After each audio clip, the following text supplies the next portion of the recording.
Hello everyone and welcome to the St Richard Reynolds podcast. This is the place to find out all about school related news and advice. If you have any questions, you would love to come on the podcast, or you would really like to cover something, please ask Mr Butcher or get in touch via the St Richard Reynolds Community Google Classroom. My name's Lucia and I'm joined by Kitty, Nina, Aoife.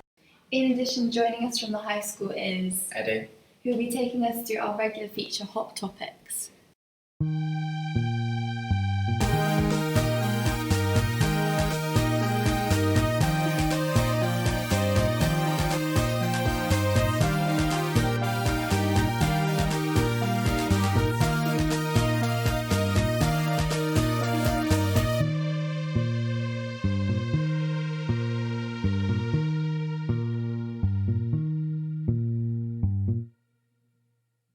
So today we will be talking about, on the Sir Richard Reynolds podcast, why did Trump lose and Joe Biden won? Was it a fair election? And discussing Trump's claims of voter fraud, the impact of having the Senate leaning towards Republicans and the presidency obviously being held by Joe Biden, who's a Democrat, and the future of UK-US relations with Boris Johnson and Joe Biden both in power. Well, it seems like a good place to start would be the question, why did Trump lose? So I think Trump lost because of Joe Biden, and because Joe Biden ran a very good campaign, and because of coronavirus, and how Joe Biden managed to capitalize on the mistakes that Trump has made and the flaws in his presidency. So obviously with things like when he says there's going to be an extra chair at the kitchen table, or kind of his organised COVID response plan, allowed him to picture himself as the alternative, someone who holds the American people dear to him and holds them in his heart.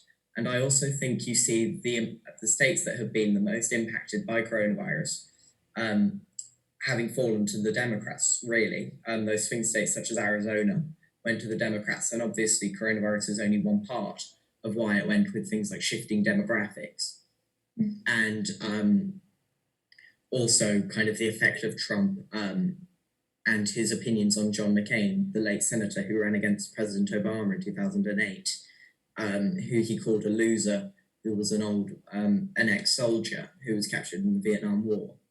And I think this, obviously a lot of Trump's base in 2016 were from the military, and a lot of them were deeply upset or worried about Trump and his opinions on the military, and felt that he wasn't a true American or a patriotic American. So they thought that Joe Biden, despite him being from the Democrats, was the lesser of two evils.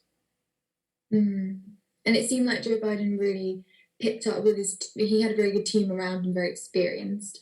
But I think he really picked up on all of what Trump said, which would really strike something in the American people. So the coronavirus, using really emotive language, like you said, and getting people on side by having, a really established plan, and, telling people how he's going to roll all this stuff out, which is going to help the coronavirus, which is the opposite of what Trump did, because he did nothing. And, that is a big point, you're saying with swinging Arizona to the Democrats, is because Biden's really taking all of what Trump's done wrong and manipulating it to his advantage. So I think that was really clever.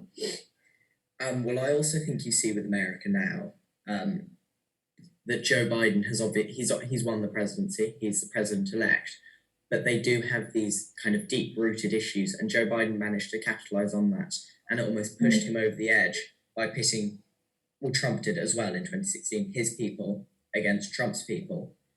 But now Joe Biden has this issue with split Senate I spoke about earlier, that he somehow got to get things through and to unite this country that is as polarized as ever. And he's really going to struggle to do so. With the reason I think Trump won is because the American democratic system is flawed. With you can hold the presidency, it almost breeds populism, or breeds people like Trump. You can hold the presidency but not hold the House, or not. Yeah, that's really difficult, because part of the reason why we all said that Trump was going to do crazy things like start nuclear wars and build walls and all this sort of stuff, but he wasn't allowed to do any of that because he had a Democratic majority in the Senate. So this is kind of the issue now, that we've got a Republican majority in the Senate and we've got Democrats trying to get things through that they want to get through, and that's not going to work because yeah.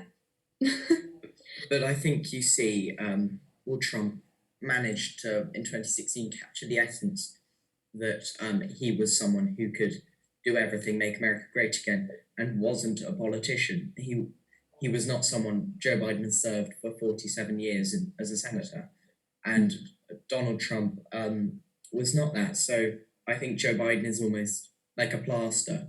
Of he's going to stop Trump for now. Obviously, he's going to stop Trump because Trump is now he won't be president in February. But I think that Trumpism is not gone, and Trumpism is a deep-rooted issue in America, and it is not helped by kind of big parties being held by Democrats and people kind of going. I saw it on Instagram the other day. Someone who was driving in a car past, kind of waving an American flag, who was a Democrat and was really happy that Joe Biden and Trump was out.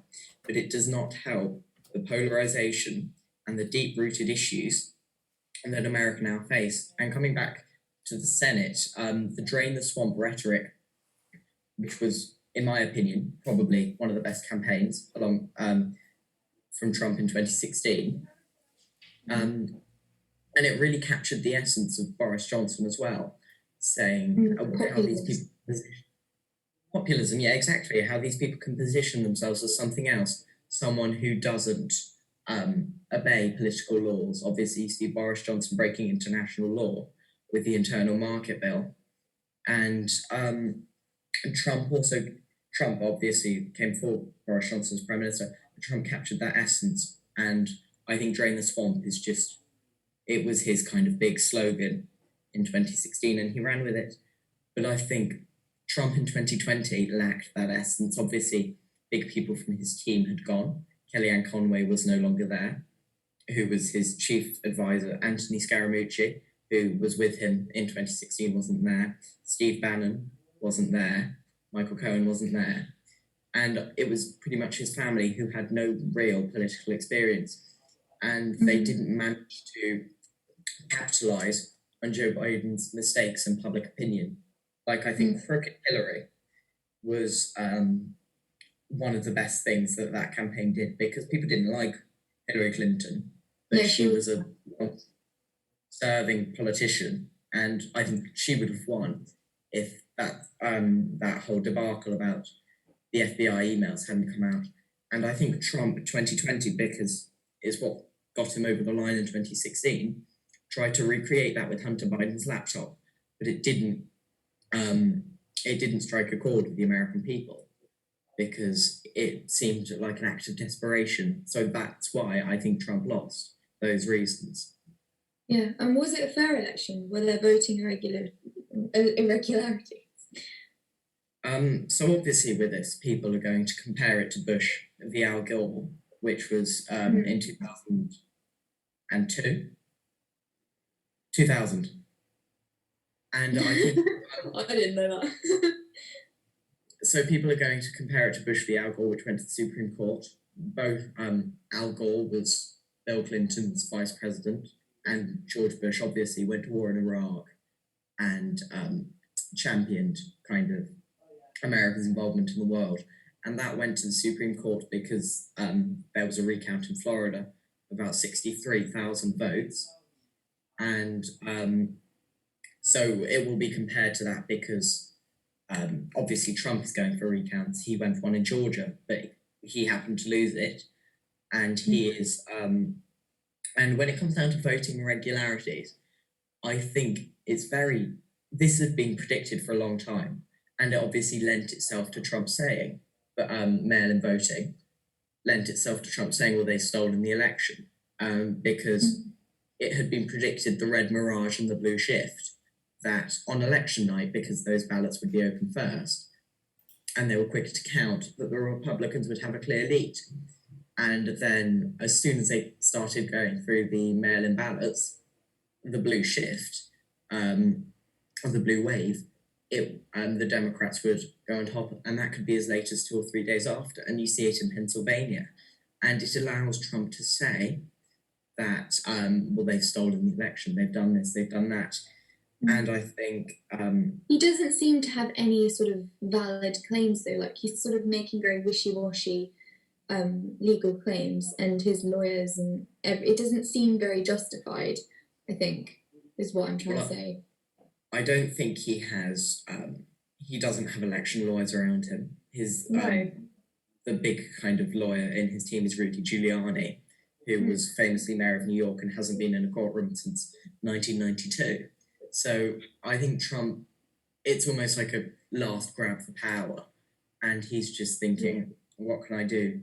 I don't think he thinks he'll win the election. And to be honest, he would almost look a lot better if he walked away now. And as a one-term president who sort of had this kind of radical stance, changed America, created complete polarization, division, he would look better now if he just walked, in my opinion.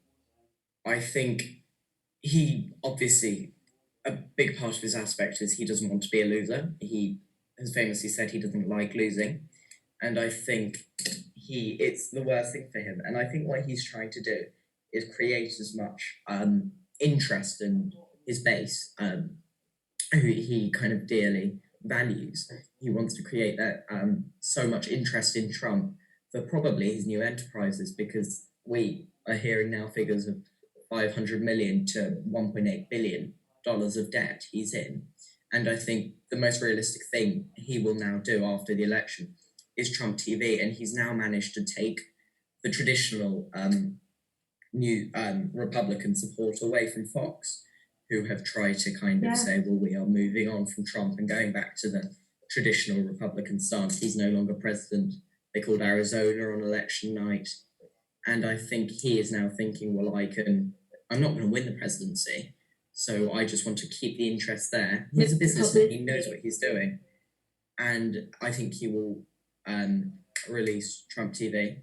And he also, a lot of Trump's years in office have been based on a conspiracy against people, senators or politicians, traditional politicians. It links back to what we were talking about earlier, about drain the swamp. There's obviously the QAnon, which is widely found to be untrue, and it is really not it's not factual at all. And he is now feeding his base with conspiracies, with this election being a stitch up, and they've been failed by the democratic system. And I think it's just Trump, really, his base are agreeing with him, and they will agree with him, and he realizes he has this power. And I think he's just now kind of feeding them. He's just a complete narcissist, basically. He's feeding off all the publicity and milking it for as long as he possibly can to make as much money as he possibly can. That's my assessment. But I don't know. I do think the issue is with Joe Biden, everyone is saying he got so many votes, he got the most ever. But Trump got the second most ever as well. I just think that's a very interesting thing. And that he, we were talking about Trumpism earlier and how deep-rooted it is. 72 million people voted for Trump, and those 72 million people weren't sitting on the fence. Well, some of them could have been, but a lot of them are big supporters of Trump, and Trump is the person who represents them. People talk about underrepresentation in politics, and the most underrepresented group are the white working class who are Trump's base. And they have been taken from the Democrats who used to represent that group. And I think in America now you are going to see, I think you could see in some swing states big riots. And I think it'd be very interesting to see how Joe Biden deals with that, because he hasn't positioned himself as a law and order person, but Trump managed to. So I think that will be an interesting thing to look at. And how is this going to impact the UK? So relations with the UK, Boris Johnson. I don't think that Boris Johnson is, because didn't Joe Biden say something about Boris Johnson being a clone of Trump. And that doesn't really bode well for them. So I don't know what the relations are going to look like now. And especially with all the news in the news at the moment, with the UK starting this green industrial revolution, and then with investing money in climate innovation, and that's what we're going to talk about in the next bit actually. But and then obviously Joe Biden taking a strong stance on rejoining the Paris Agreement, which Trump famously pulled out of. And I just wonder what you think this is going to look like for the UK with our new president.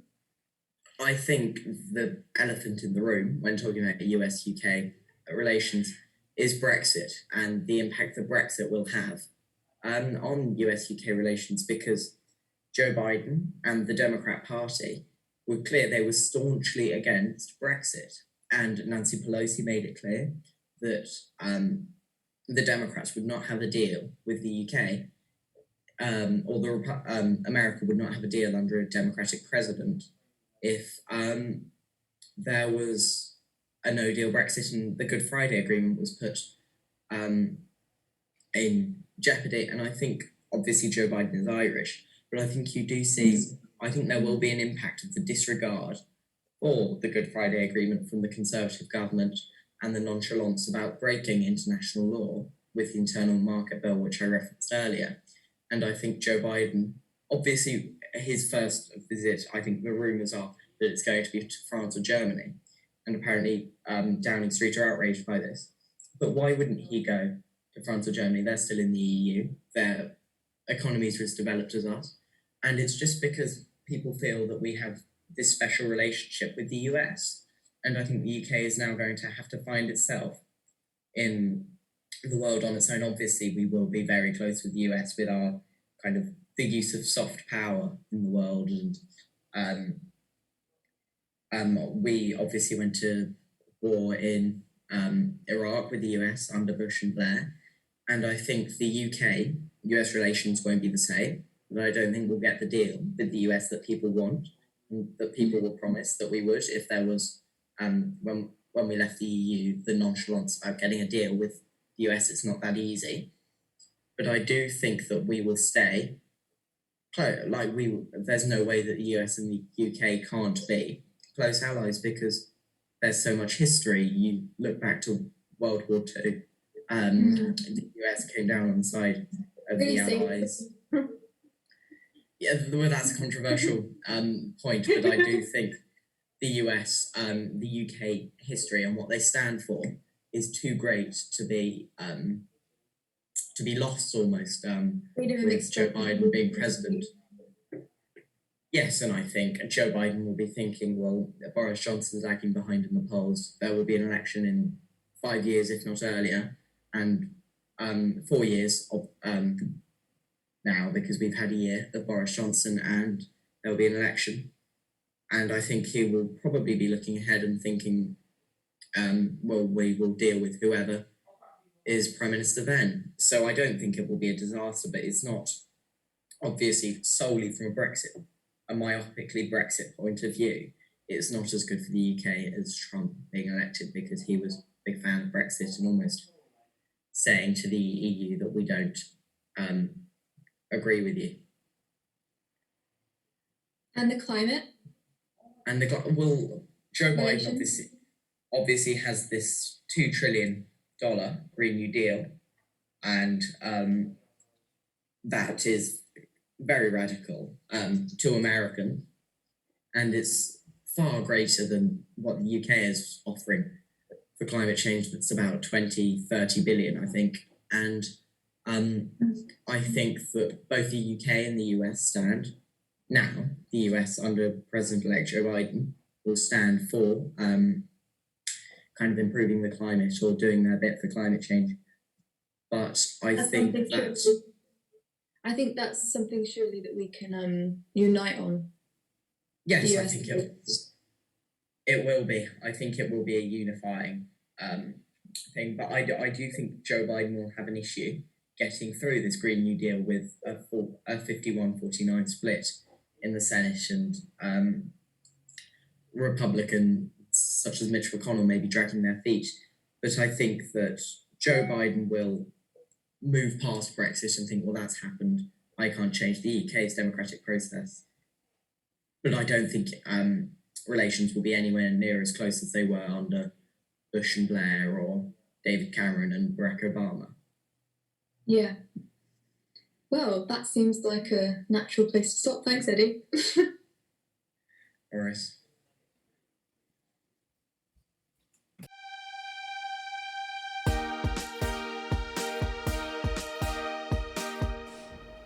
Our topic of discussion this week is the climate crisis, and joining us is Mr. Novak. Hello. So if we get started on talking about this, I think a good place to start would be what are the implications for the climate given that Joe Biden is now president? Does anyone want to give any thoughts? Sir? Well, you'll be aware that one of the decisions of the Trump administration was to withdraw the US from the Paris Climate Agreement. And this was a big move because the Paris Agreement was signed by lots of countries. It's one of the most successful climate agreements that we've seen in recent time. And it committed a lot of countries to reducing their emissions quite substantially. And whilst it was still going ahead and lots of countries have sort of reaffirmed their commitment, losing one of the biggest contributors to global carbon, the USA, was quite a blow to the overall aims of the Paris Agreement. So one of the things that Joe Biden said is he will actually bring the USA back into that. So he will rejoin the Paris Climate Agreement. So that's a big step, and that will be very important in the global effort in reducing carbon emissions. Yeah, and Trump was very anti the climate. I mean, he pulled them out. I mean, at so least having someone that recognises its impact. Acknowledges climate change. Acknowledges that it's a real Sustain and the the right severity of the direction. situation. Yeah, that's very true. And are we doing enough in the UK? Probably not. Yeah, No, I don't so, think. no. Yeah, I don't think anywhere's really doing enough. No, you can't say that anywhere. And also, what is enough?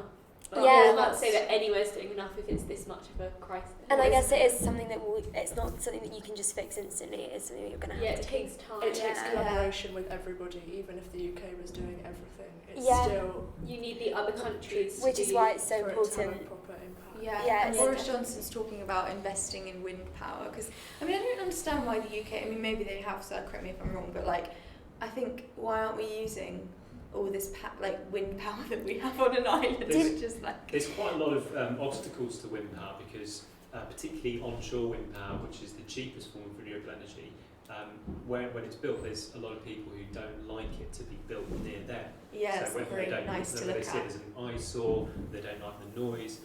There's even environmentalists. There's a noise who- involved. Well, if you live near to one, they can be quite noisy when they're going. God. for Lowers stuff. house prices, doesn't it? Yeah, Go near well, them. it can do. I suppose it depends on your opinion. So even though it's a very cheap and good source of energy, particularly for the UK, there are obstacles to it going up, which is why there's been a lot more offshore wind because there tends to be less opposition to offshore wind, but that is slightly more expensive to produce. The other thing with wind power is that it relies on when the wind blows, so you can't control but we that. might always blow. Yeah. And so there's not if there might be energy demand and no wind, and therefore it's a bit of Unreliable. it's unreliable. And one of the big questions about particularly wind power is how can we store that energy, and so when we're producing a surplus we can then store it to be used when there's no wind power being produced. What's So- the definition of a surplus? So when the more electricity is produced than we're using, so let's say we have Okay. really strong winds a particular day, then we might actually generate a lot more energy than we need that day, and if we're not storing that energy it's just being wasted. Wasted. Okay. So the difficulty has been storing renewable energy on a large scale. Up until now, the only way we've been thinking about that is sort of through some sort of battery storage, but there's a whole load of issues with that, in that the components of batteries come from rare earths and minerals that will be involved in mining and damage to the environment. So it's kind of futile. Yeah, and then that's another argument with electric cars as well, the fact that They will take a lot involve of- loads and loads of batteries and loads of those kind of components. Yeah. Although in the news in the last couple of weeks there's been new technology that's been developed here in the UK where they're using that surplus energy to compress air into a liquid form, and that compressed air can then be released when wind power is not blowing, and that released air can then turn a turbine. So it's a different way of storing the energy and releasing it at a later point. So that could be a game changer for wind power. There's a lot of technology and innovation involved, I think, from moving away from sort of old methods of generating electricity, oil and not oil, coal. Like, I don't know, I think it's an opportunity for people to, it's an opportunity for jobs and to create jobs to make new technologies. And I think wind power is a massive opportunity. Well, that's been a historic argument for people that think climate change deniers, perhaps, to say, this is going to ruin our economy, so important for our No, I economy think for it'll oil and improve gas. it. But Yeah. there's a huge opportunity with renewables and green technologies to stimulate economic growth and create jobs and create skilled jobs as well. Yeah, definitely. And the UK have, I think, in terms of are we doing enough, we have introduced things in London where, like, you travel through certain zones in London and you have to pay, low emission zones. So I think that's at least a step forward. I don't know, There's are the other ultra countries low doing that? emission I don't- zone as well. Yeah. So you have to have certain emissions to enter, or you have to pay a fine. Yeah. There talks about making Oxford Street only pedestrian, Yeah. or I don't know if that's official, Yeah. but that was definitely. Mhm. So I think in terms of are we doing enough, we're doing more than some nations, probably not as much as we could. Yeah. And also, are we going to have as much of an effect as a small island as maybe the USA if they converted more towards Yeah, and green we're very energy? low contributors to emissions every year, I think. The Well, UK. I mean, we're not as bad as some of the worst ones, Yeah. but we're still But we we're still up there. import things Yeah, from and- Yeah, From that's what I those was saying. countries, yeah, You we can't be endorse them. Yeah, it's not all like responsible. good and well putting like a low emission zone in London, but then it's like That's a really good important point, though. things There's a hidden carbon footprint to stuff that we buy. So if you think exactly. about all the goods that we buy from other countries, those emissions don't count in the UK, but wherever they've been produced, there's been a carbon emission. So the hidden footprint of carbon from all of our consumer goods, that's definitely something to factor in. Yeah. that would probably make the biggest difference. Yeah, if we don't endorse countries which don't follow green policies, I And think. simply, consider consuming less. Yeah, It's exactly. Yeah. the single-use culture, the disposable culture, yeah. things like clothes, Yeah, oh my gosh, people- fast fashion. fast fashion, exactly. Yeah, So just sort of, it's a bit of a cultural change really that we need to move to reuse things and consume less. That will be a big thing that will make an impact. and I think that goes into everything. I think everything we should just use in moderation. So, veganism, not saying it's a bad thing or anything, but I'm saying that it may be a bit extreme and maybe we should just move away from like eating as much meat or eating as much dairy or eating as much of this and eating less of it instead of cutting it out completely, which I think is something that we could use and use less electricity, use less coal, use less petrol. And that sounds more like doable. to Yeah, people it's if more you said doable like to that do a little rather bit. than everyone has to be vegan. Yeah, just cut everything out. Just Yeah, don't. It's unachievable, it's unattainable. Like last year at school we had a meat-free Monday. I'm not sure if that was Yeah. carried Yeah, I on, remember. but it's Yeah. just, it's... But why do we need to do that? Why do we need to make a big deal out of it? Why does it have to be meat Yeah, free why Monday? is it a big should deal? feel Why normal. can't that just happen? Why do we Why have Yeah. why is it not normal to not have meat? Yeah, we're It's- at a point it was where almost it's like so... making a point out of not having meat on a particular day, but actually not having meat with a Yeah. meal shouldn't be It unusual. should be a really weird thing to It shouldn't do. be. No. No. But I guess it's just getting people to understand To that understand this that. then that has to become the new normal. Yeah, and whatever meat we have, make sure it's like sustainably produced, so it's not mass. Kind of- Well, that's it. That's another choice that people can make. If you have less of it, you can perhaps afford to put more into Buy what the it quality and sustainably, yeah. sustainability Yeah, more of that quality. meat is as well. Yeah. So it has like a double benefit. Isn't that also a worry with Brexit? Is if Yeah, you're the in thing- American agreements with chickens, then Yeah. they're not going to be. I don't know. Is that true that they won't Yeah. be as good quality? Well, Whereas the meat in America, the meat industry is a massive sort of factory produced meat, and the standards are a lot Yeah. lower in general than European standards. So Yeah, we have this whole thing. We have sort of stereotype of America being just like fast food, fast fashion, fast, you know, like everything's available to you on the dot. And is there an argument to say that really, like, we've lost sort of the value of our food, and we've lost like the value of it because it's so available to us? And you know, farmers who farm the chickens, and it's a process, and it's a healthy process that's sustainable, and we've kind of lost the value of it. I think as well In a with way. your meat, to like raise the cattle or whatever, the land mass needed for that is a lot greater. Then you can produce a lot more like crops on that land than you could produce. Yeah, I'm definitely. also, meat. I'm also pretty sure that I think we learned in geography last year that the amount of,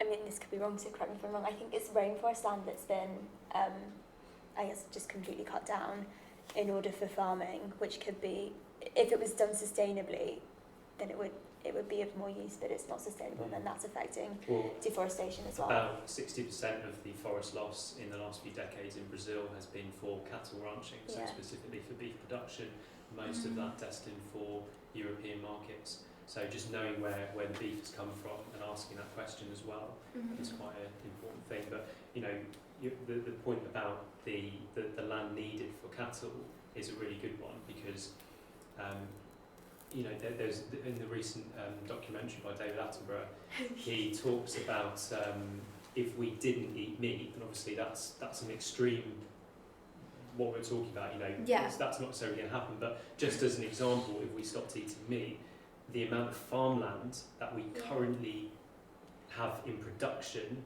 in order to fuel the meat industry is the size of Africa.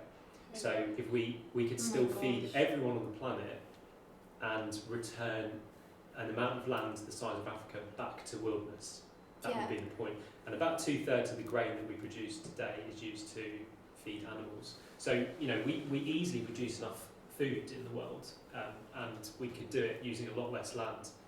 And I suppose the point is not necessarily taking it to the extreme of not eating meat, but the point of if everyone reduced their meat consumption, it is probably one of the easiest ways that we can all have a really quick, significant impact. I think just reduce consumption as a general note, really, like reduce travel, reduce. I mean, still travel, because I'm not going to put a law, like I'm not going to sort of endorse a law that's like you can't go anywhere, because that's just not really, that's sort of a assault on Taking away liberties. people's freedom of choice though, then, by saying you can only Yeah. say take 2 flights a year. Is that not then? Yeah, exactly. Or So then that's the limiting people conflict, or- but it's like, is there, So should you there, alienate people as well. Yeah. Outrage. alienate from for the purpose of it, and they'll go against it, like we were saying before. But I guess that's why lockdown had quite a positive impact, because you had all that reduction of like flying and consumerism for a while. Everyone lived quite simple lives. Yeah, for exactly. that time, because we weren't driving, we weren't, well, some of us were, but we weren't like flying or Consuming yeah, basically we weren't going to the shops, we weren't spending, well, I mean, we weren't spending like, restaurants. yeah, so I think just less consumerism is a good policy to And lockdown showed us that it is possible. Like, exactly. society can just, It was almost stop like the that. climate was telling us to like come to a halt, just stop everything, and Is there an argument though that because we've been restricted for like a year almost, yeah. that when everything, well, hopefully Yes. when we get back to sort of normal. normal, And when we can travel again. there's going to be a Yeah. higher demand for everything because people will Like a just go surge. crazy. Yeah. Definitely.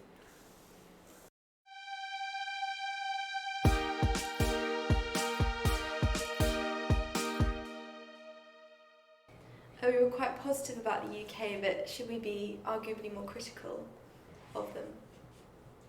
Well, I mean, one of the things about the UK's targets is that we've pledged to go carbon neutral by 2050, and we've pledged to stop selling petrol and diesel cars by 2040. But both these dates are quite considerably in the future. You know, it feels a bit like we're kicking the can down the road in terms of the responsibility. And whilst some people may argue that that's actually quite realistic to aim for 2050, it's several governments, several parliaments away, and I think it reduces the accountability of the current government Currently, because they don't need to have shown that much There's no progress incentive really, there, because they've yeah. got such a long time to make that Yeah. difference.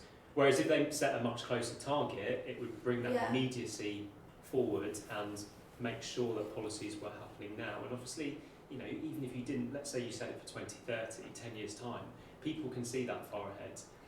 Even if you didn't reach carbon neutrality, you'd be looking at the progress towards it, and it'd be much more in people's minds and much more in the mind of policymakers, I think. So that's one thing. The other thing with the cars is that 2040 is, that's just to stop selling them. So those cars will still be on the road for another 10, 15 years after that. Yeah, but then how do you say to people, get rid of your cars? Well, it's not about getting rid of them, we're saying Yeah. stop selling them. So Yeah. that 2040 target is not to have petrol and diesel cars off the road, that's to car companies to stop making and selling them. So, Yeah. So we're still saying that in The 20 years' companies time. need to make the change. so realistically, we need to bring that forward so that hopefully in 20 years' time, there will be less petrol and diesel cars on Yeah, the I mean, road. I would argue there should be none. Yeah. I guess 20 that's years' quite, hard Yeah, to do. but the though. thing is, we need like sort of almost really sort of innovative thought to make. You need Progress. shorter goals. To Yeah, like, you Yeah. need shorter goals. Kick- So Start people can everything. see Yeah. the goal and it's kind of attainable. Yeah, people only make a start. It's like going on a diet or trying to like get fit or something. People can see the goal more in sight if they take little chunks at a time. But I mean, And it's like if the target's easy and you meet it and you pat yourself on the back, that's not necessarily That's an true. achievement. True. Yeah, and So then you don't it- see You the need bigger a picture. long-term goal, but then like smaller kind of like checkpoints. yeah, Yeah. exactly along the way, and you need to make it kind of attainable. To Yeah. people. Yeah, I think maybe arguably more specific. Because Yeah. saying Yeah. carbon neutral by 2050, that's like people quite need to be overwhelming to deal like with. I don't know how that's going to be done. Yeah. you need to talk about like tactics of how you get it done. Some Simple things. companies, not countries, but some companies like Microsoft, I know, have actually pledged to become carbon negative. So what they're Right, saying is that's that interesting. their actions and the way that they do their business will actually remove carbon from the atmosphere. Right. And there was a newish company that I've seen recently, which is a diamond company, and they're going to Oh. produce their diamonds using carbon from the atmosphere. I've seen that. That's seen it. amazing. So they are an absolutely carbon negative company. They are removing carbon from the atmosphere to Yeah. produce diamonds. Yeah, we Because need, diamonds are just purely made of carbon. we need companies to make the big changes at the top, so that it filters through into society with people that endorse these But companies and use companies these won't companies. make them choices until the government- consumers don't, and Yeah. also consumers, by buying something you're supporting that company and what it stands for. So if you're Yeah. supporting a company that it probably doesn't care about climate change or it's not at their priority list, you're arguably saying just carry on as what you're doing. And there's definitely a bit of like a class divide. Like, Mm. if you have money, it's so much easier to be to be like sustainable yeah. and live a sustainable life. But it's more expensive to kind of go vegan and do all those things. Yeah. So you've got to be. Is it? Well, I guess I'd that say you so, could yeah. argue, But meat's generally more expensive than vegetables. but I guess being a vegan isn't just eating vegetables. Like you have to have, I guess it kind of is. It's a plant-based diet, but just eating vegetables I suppose one of the things is you've got to have the time to cook. Prepare it. yeah, Yeah. and also in terms of again on like electric cars, it's not. I know you were saying they're They're getting way too cheaper, but then expensive at the right moment not affordable. They're not So affordable that's for where the people to government buy. comes in, though. So why shouldn't the government use its levers of taxation to tax Yes, the yeah. polluting vehicles more, and then they can then use that money to subsidise the the green companies that are technology. making So the green They technology. would have the power to make electric cars cheaper and more Yeah. affordable, and make the more polluting cars more expensive. And they can do that for everything. They can do Yeah. that for packaging. You know, I know that's not what we're discussing right now, but you know. But it's so silly though. You go into a supermarket and bananas are packaged up. Yeah. Bananas already have packaging on them. It's a skin. the Like, worst I've seen is coconuts. it's like, why do you have to package it like? And I don't know. Stick wrapped on Shrink coconuts wrapped onto- coconuts. I just think that's ridiculous. But, But yeah. I think they are reducing. I mean, I don't know if this is right, but I know that in some supermarkets they're trying to reduce packaging. Like, yeah, I they think did we- that trial in Waitrose where they Yeah, I had was gonna say that. everything like with no packaging, but they haven't stuck to it. Yeah. They tried it, but they haven't actually done anything And then about it. again, it's also only on the more expensive products. Like And it can be more expensive. There's a company called Loop, which have started up recently. They've got a partnership with Tesco, and they're selling a lot of products to your doorstep. So the packaging you give back to them, so it's a bit like a glass milk bottle, but with lots of other goods. But it is a lot more expensive. And that's the thing about also having like the milkman is it's more expensive because if you just go and get your milk at the supermarket, it's much cheaper than having it like in glass bottles delivered to your door. And then things like cheap meat, it's so easy to consume meat. Yeah, it's so easily accessible. And so why would you make the change if you're already happy with it? Like Exactly. if you're happy in your little bubble, in your little life, eating KFC every day, like why would you change? But also if you're You a need low people income to tell you. and you're hungry, are you going to choose to buy that salad, or are you going to buy Yeah. that cheap meat that's going to Fill you up, yeah, and exactly. also probably It's got last to you be- longer. It's got to be Yeah. accessible to be vegan, or sustainable meat has got to be accessible, because obviously if you don't have the money you're going to go opt for the less, cheaper meat, yeah. but that's so unsustainable. Yeah. There is a report out recently which advises that one of the things that government should do is actually add tax onto meat, or more tax onto Yeah. meat. So Yeah.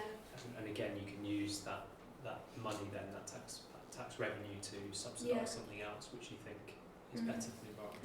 Thanks for listening, everyone.